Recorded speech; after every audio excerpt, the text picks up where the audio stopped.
Question is that the bill be now read a second time. Mr. Luisel.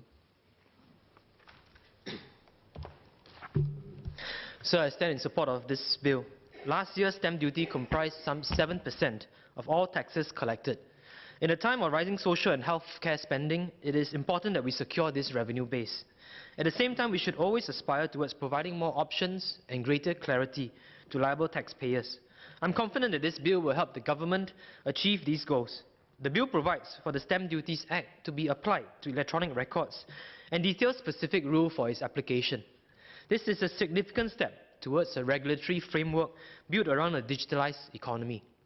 The digital world moves quickly, and that creates both opportunity and confusion for Singaporeans. So I have 2 points of clarification.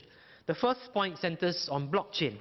Can the Minister clarify the government's regulatory stand towards PropTech, startups that use blockchain to decentralize the electronic records of property transactions? Can the Minister also share what efforts it has made or will make to educate Singaporeans about the legalities of these services? Over the past few years, Singapore has seen the rise of the fintech industry. What has gone less noticed is the rise of the property tech or PropTech industry. A 2017 media article profiled several Singapore-based PropTech firms, each vowing to transform Singapore's real estate sector with new technology. Several claim to use blockchain, a technology that decentralizes control and ownership. One of the startups, Everspace, has an app that connects renters and leases. Its app offers templates for rental contracts that are signed online and stored using blockchain.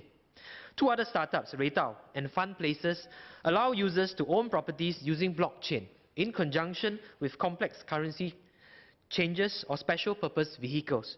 Through their services, though their services have yet to be extended to properties located in Singapore.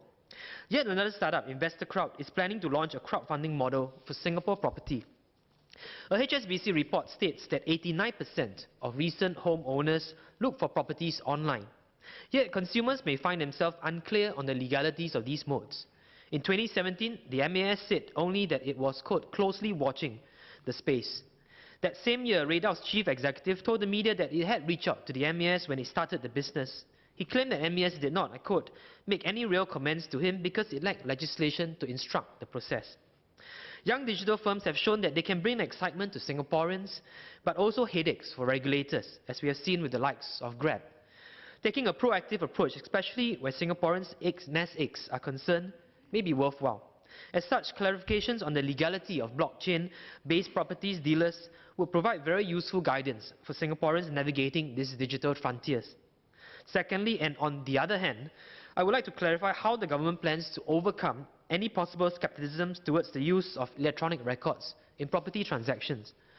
A commentary written by Lee Liet Young, senior partner of Dentons Roderick, suggests that while electronic contracts might become the norm in lower value rental contracts, people may still shy from them when buying and selling properties over safety concerns. I'm heartened that the Stamp Duties Act outlines clear penalties against the falsification of records and that the bill defines terms such as electronic signatures. Does the government have plans to go beyond these measures to promote awareness of and address concerns about the security and reliability of using electronic records to execute real estate transactions? In this and in many other digital areas, consumers are charting new waters.